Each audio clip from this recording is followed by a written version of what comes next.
Hello everyone, welcome to Ken Studies. आज है 31 मार्च और आज के करंट अफेयर सेशन में हम जिन टॉपिक्स को कवर करेंगे वो टॉपिक्स हैं पेमेंट्स विजन 2028। ये आरबीआई का नया इनिशिएटिव है, हम इसके बारे में देखेंगे। देन हम देखेंगे होन्सू आइलैंड के बारे में, आर्कटिक काउंसिल के बारे में देखेंगे, हाल ही में चर्चा में रही झेलम रिवर के बारे में देखेंगे। देन हम देखेंगे national commission for backward classes के बारे में, ब्रिक्स यूथ कोऑर्डिनेशन मीटिंग के बारे में देखेंगे जो अभी हाल ही में संपन्न हुई है। देन हम देखेंगे अर्थ आर 2026 के बारे में और लास्ट में हम देखेंगे वायुबाण जो हेलीकॉप्टर है उसके बारे में। तो शुरू करते हैं आज का करंट अफेयर सेशन। ये रहा आज का फर्स्ट क्वेश्चन।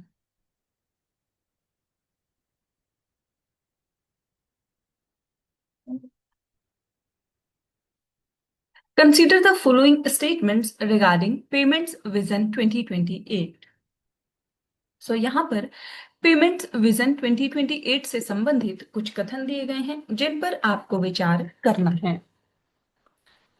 फर्स्ट स्टेटमेंट है, it is released by the RBI to promote a secure, inclusive and innovative digital payments ecosystem in India. और सेकेंड स्टेटमेंट है, it aims to reduce the use of digital payments and encourage cash based transactions to enhance financial stability. और यहां पर आपसे correct statements पूछी जा रही है। आपको बताना है पेमेंट्स विजन 2028 से संबंधित यहां पर कौन से ऐसे स्टेटमेंट्स हैं जो कि करेक्ट हैं।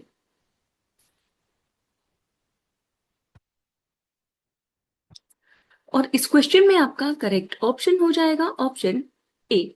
सो यहां पर केवल फर्स्ट स्टेटमेंट करेक्ट है जबकि सेकंड इनकरेक्ट है, क्योंकि ये जो इनिशिएटिव है इसका एम है डिजिटल पेमेंट्स को बढ़ाना ना कि घटाना।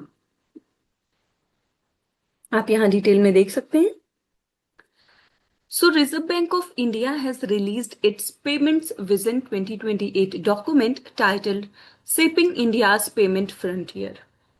So this strategic roadmap succeeds the 4 E's जो कि है everyone, everywhere, every time vision of 2025, shifting the focus toward deepening customer trust.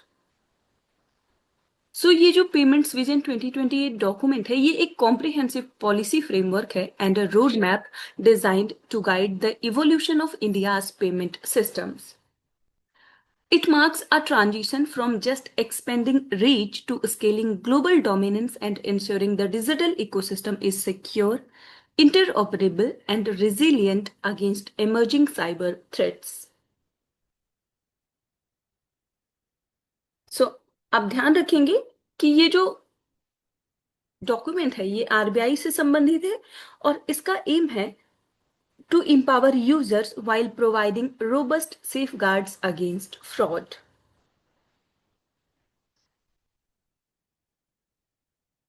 बढ़ते हैं नेक्स्ट क्वेश्चन की ओर।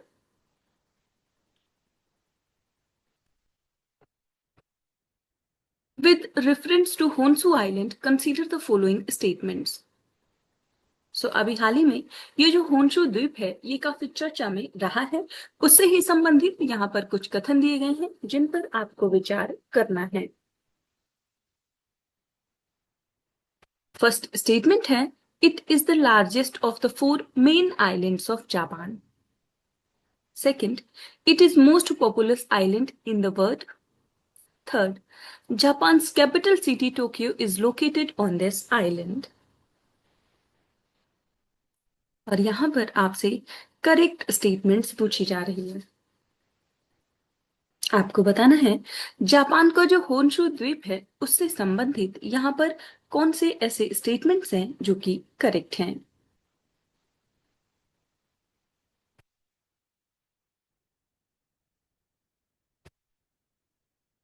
और इस क्वेश्चन में आपका करेक्ट ऑप्शन हो जाएगा ऑप्शन ए। यहाँ पर फर्स्ट और थर्ड स्टेटमेंट आपका बिल्कुल करेक्ट है जबकि सेकंड इनकरेक्ट है,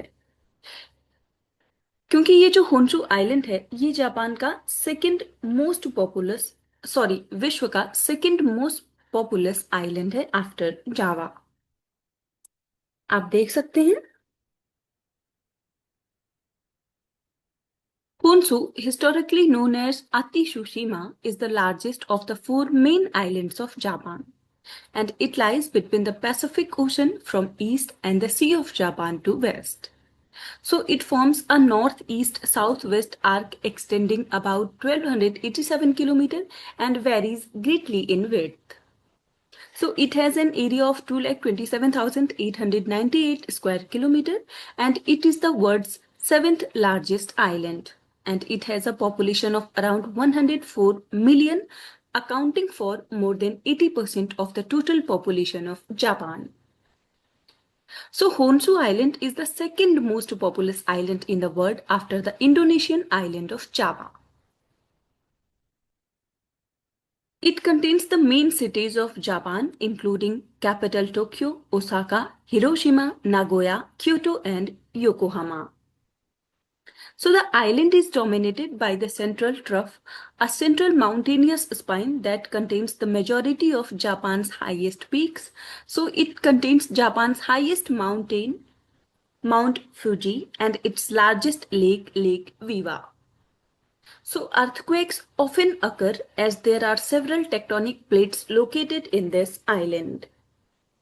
So अभी हाल ही में ये जो होंशु आइलैंड है ये चर्चा में भी इसीलिए रहा क्योंकि यहाँ पर रिसेंटली ही अर्थक्वेक आया है।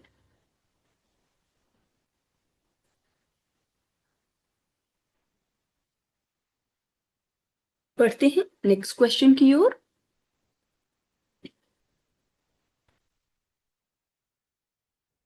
Which of the following best characterizes the legal nature of the Arctic Council?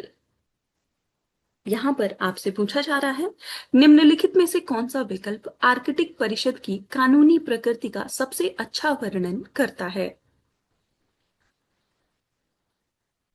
First है a high level intergovernmental forum with consensus based decision making. Second, a permanent scientific secretariat under the Antarctic Treaty Framework.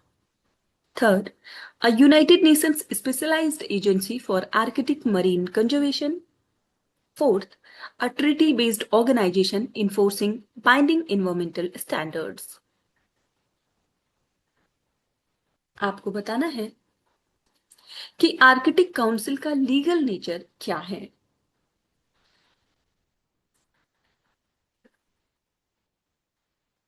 और इस question में आपका correct option हो जाएगा option A.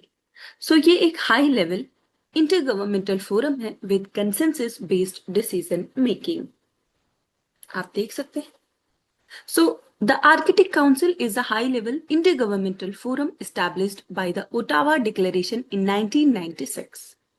So it promotes cooperation, coordination, and interaction among the 8 Arctic states and indigenous communities.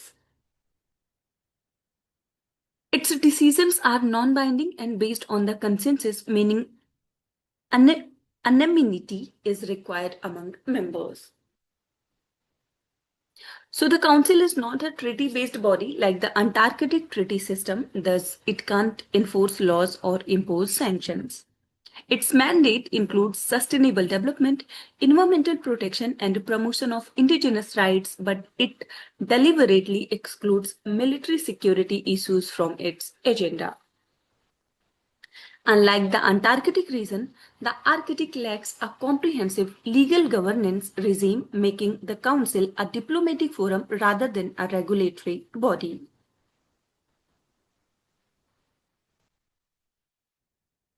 So its effectiveness has recently been tested, especially after the Ukraine conflict, which reduced cooperation with Russia, one of its key members.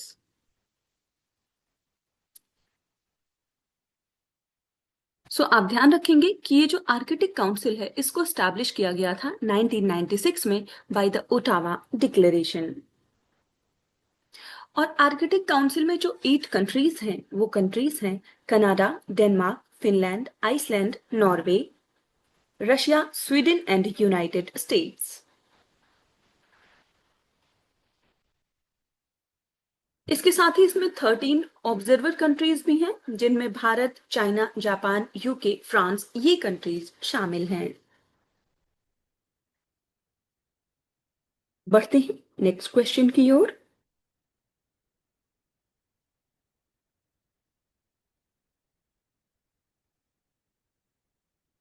Consider the following statements regarding Jhelum river. So यहाँ पर Jhelum river से संबंधित कुछ कथन दिए गए हैं जिन पर आपको विचार करना है। फर्स्ट स्टेटमेंट है the Jhelum river originates from the Zoji La pass in the greater Himalayas and flows directly into the Indus river in Pakistan. And second statement, under the Indus Water Treaty, the waters of the Jhelum River are allocated to India for unrestricted use. और यहां पर आपसे correct statements पूछी जा रही है। आपको बताना है झेलम रिवर से संबंधित यहां पर कौन से ऐसे स्टेटमेंट्स हैं जो कि करेक्ट हैं।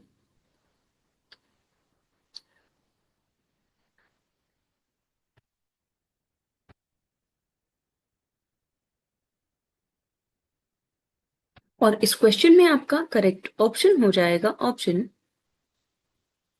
डी। सो यहां पर ये दोनों ही स्टेटमेंट्स इनकरेक्ट हैं। जो झेलम रिवर है ये ओरिजिनेट होती है from the Verinag spring in Anantnag district और ये स्थित है पीर पंजाल रेंज में। सेकंड स्टेटमेंट भी इनकरेक्ट है क्योंकि जो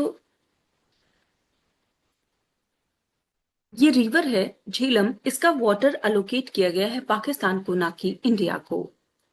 आप देख सकते हैं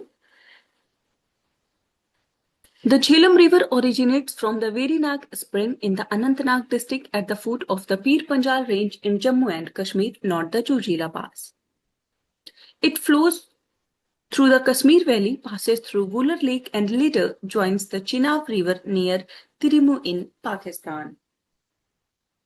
So, under the Indus Water Treaty, जो कि हुई थी 1960 में, the waters of the western rivers, जो कि है Indus, Jhelum and Chenab, are allocated to Pakistan. Though India is allowed limited uses such as domestic use, run of the river hydroelectric projects and limited irrigation. Therefore, they are not allocated to India for unrestricted use. सो अभी हाल ही में ये river काफी चर्चा में रही because जो Kashmir valley है वो रिसेंटली एक्सपीरियंस किए है N unusual early spring as the Jhelum River dropped below the zero gauge level amid record high temperatures. आप ध्यान रखेंगे अगर हम एंशियंट नेम्स की बात करें तो झेलम रिवर का जो एंशियंट नेम है वो है वेतास्ता और इसकी मेजर ट्रिब्यूटरी है किशन गंगा जो कि ज्वाइन करती है झेलम को एट मुजफ्फराबाद। हिस्टोरिकल सिग्निफिकेंस इसका यह है कि बैटल ऑफ हाइडेस पीस जो हुआ था 326 बीसीई में वो इसी रिवर के पास हुआ था जो कि हुआ था between Alexander and the king Porus. बढ़ते हैं नेक्स्ट क्वेश्चन की ओर। Assumed charge as the chairperson of the National Commission for the Backward Classes effective from 18th of March 2026. यहां पर आपसे पूछा जा रहा है 18 मार्च 2026 से राष्ट्रीय पिछड़ा वर्ग आयोग के अध्यक्ष के रूप में किसने कार्यभार ग्रहण किया है। आपके ऑप्शंस हैं रेखा गुप्ता, साध्वी निरंजन ज्योति, किरण उमेश या फिर Chandrika Tandon.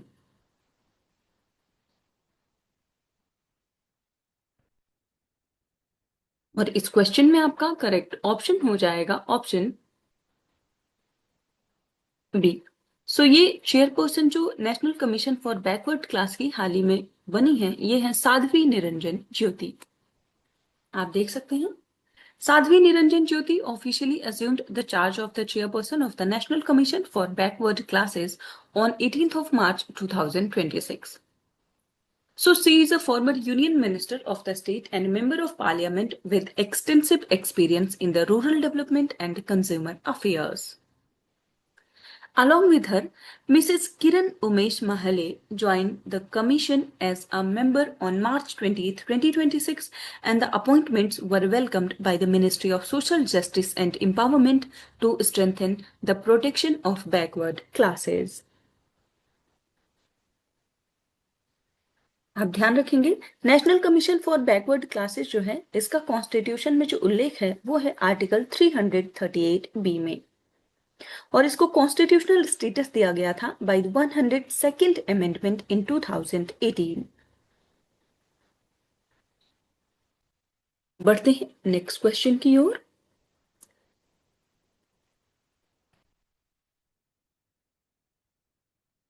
What is the theme of the first BRICS Youth Coordination Meeting 2026 organized by India? यहां पर आपसे पूछा जा रहा है, भारत द्वारा आयोजित प्रथम ब्रिक्स युवा समन्वय बैठक 2026 का विषय क्या है? आपके ऑप्शंस हैं, youth for global harmony and peace, second building for resilience innovation cooperation and sustainability, third empowering youth for a digital future, या फिर sustainable development through youth entrepreneurship.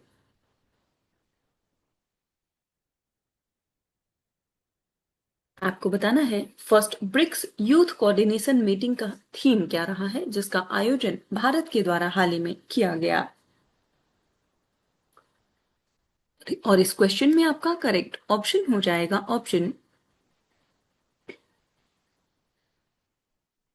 सी। सो ये थीम रही है building for resilience innovation cooperation and sustainability.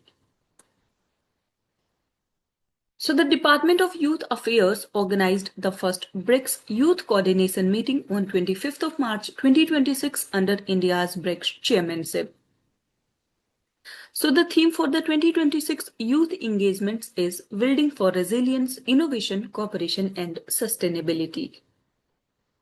The meeting served to align the roadmap for the BRICS Youth Track 2026 featuring member countries from across the bloc. So India introduced a new initiative called Serve BRICS Volunteering Activities to promote community service. आप ध्यान रखेंगे, इस वर्ष जो BRICS की chairmanship है 2026 में, वो है भारत के पास। सो ब्रिक्स जो कंट्रीज है, इसमें ओरिजिनल जो मेंबर्स थे वो थे ब्राजील, रशिया, इंडिया, चाइना और साउथ अफ्रीका। बाद में ये एक्सपेंड होता गया है, और इसका फोकस है इस ग्रुप का to promote peace, security, development and cooperation among emerging economies. बढ़ते हैं नेक्स्ट क्वेश्चन की ओर।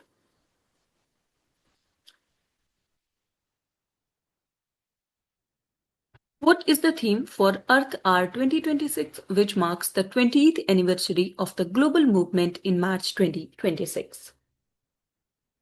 यहां पर आपसे पूछा जा रहा है, मार्च 2026 में वैश्विक आंदोलन की 20वीं वर्षगांठ के उपलक्ष्य में मनाए जाने वाले अर्थ आवर 2026 का विषय क्या है?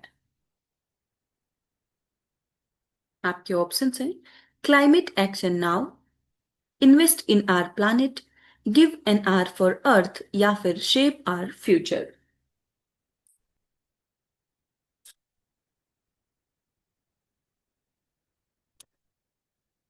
और इस क्वेश्चन में आपका करेक्ट ऑप्शन हो जाएगा ऑप्शन सी। सो अर्थ आर 2026 जो है, इसका थीम रहा है give an hour for earth. आप देख सकते हैं,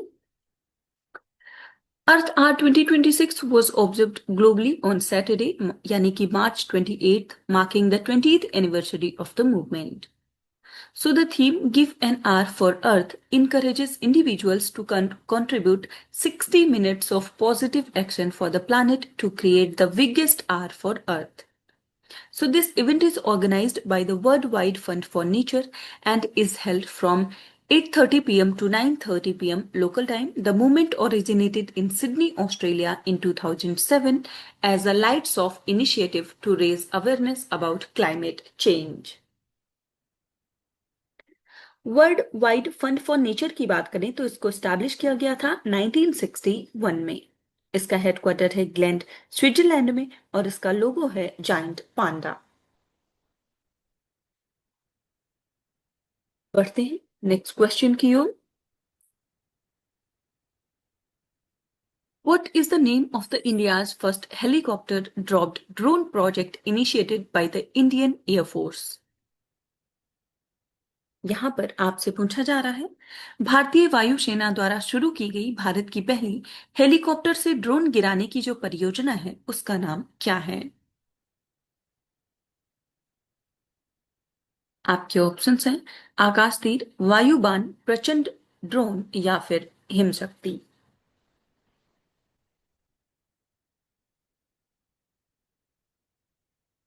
और इस क्वेश्चन में आपका करेक्ट ऑप्शन हो जाएगा ऑप्शन बी। सो ये प्रोजेक्ट है वायुबान। आप देख सकते हैं, the Indian Air Force has initiated Vayuban, a homegrown project to develop India's first helicopter-launched unmanned aerial system. So, the Directorate of Aerospace Design issued a RFP in March 2026 for the system's development, placing India in an elite group alongside nations like the US and China. So the drone is designed to be dropped from a helicopter hatch, after which it unfolds its wings and navigates autonomously to a target. And it features a dual role capability for both reconnaissance and precision strikes.